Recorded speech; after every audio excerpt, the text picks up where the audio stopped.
I know sometimes coaching can be very frustrating, especially if some coaches only knows one way on how to teach a lesson, and also having a student who doesn't yet understand the biomechanics, especially when it comes to form and movement in boxing.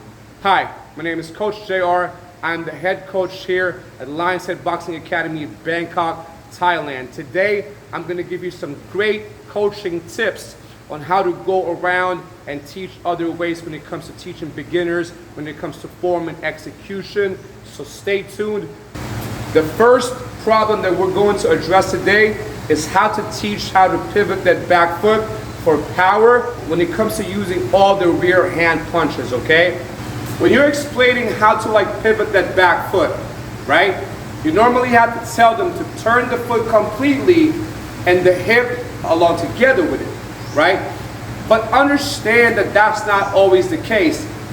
Some people can always pivot their back foot, but without necessarily releasing their hip at the same time.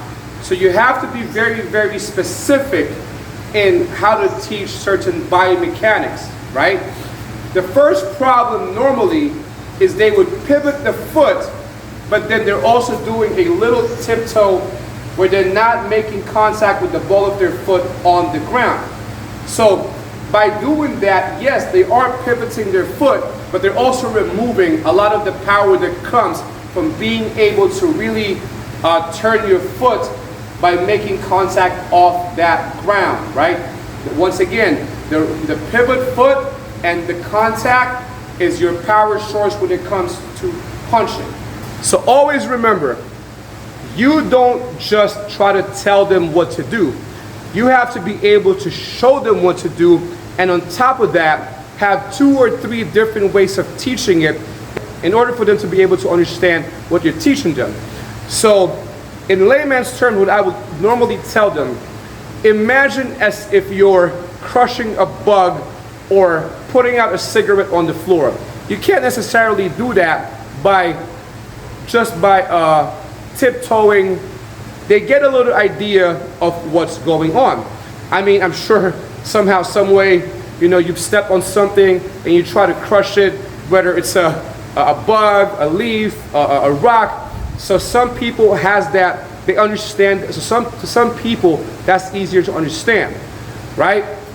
Now, as far as explaining why you should pivot the ball of your foot and not the tip of your toe on the ground to generate power, ask them this. If you're trying to push a car or something heavy, right? Ask them to push something, a wall or sled, or even you as an example. You cannot push a heavy object by using the tip of your toes because there is not enough contact on the floor. Therefore, you cannot generate power.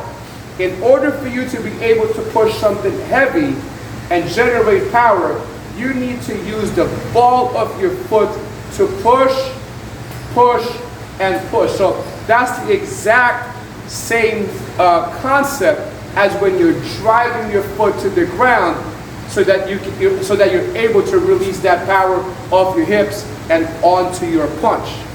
By wording it a little different, you'll be able to somehow connect clearer and better to the beginners who doesn't necessarily understand so much things about biomechanics.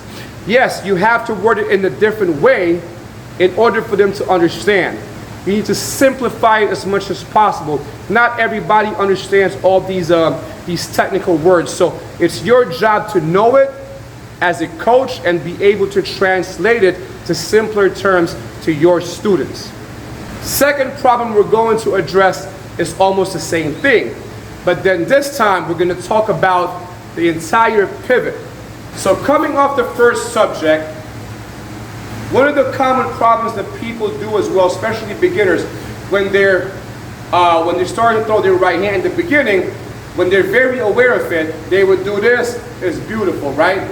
But then, as they start hitting the pads or bags and they lose focus on what their lower body is supposed to be doing, they start doing this. They push off because they're feeling the heel go off the ground. So instead of turning it, they're actually pushing it. And when you push that foot off the ground, you see my weight is starting to tilt forward right away.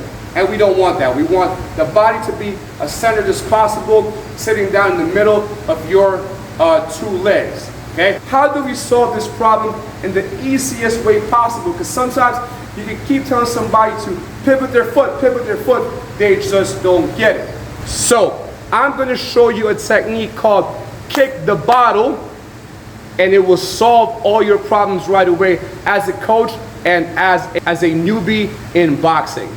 So what you're going to do is you're going to get a water bottle as simple as this.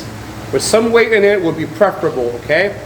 So what you're going to do is place it right around close to the heel of the rear leg. So now, if the technique is still wrong, and they're thinking they're pivoting their foot, but what they're actually doing is stretching their foot, they will not make contact. They will not make contact with this bottle. But if they do the technique properly and they pivot their foot all the way around along with their hips, their heel, the right heel, should be able to kick that bottle and make it go down. Okay? I'll show you what I'm talking about. So from here, tell them, okay, cross with the whole biomechanics, and I use my heel to knock the bottle down.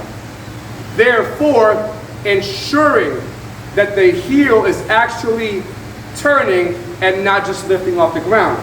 The bottle is right there, close to my heel, or to the student's heel, and when you tell them to execute, knock the bottle off to the ground.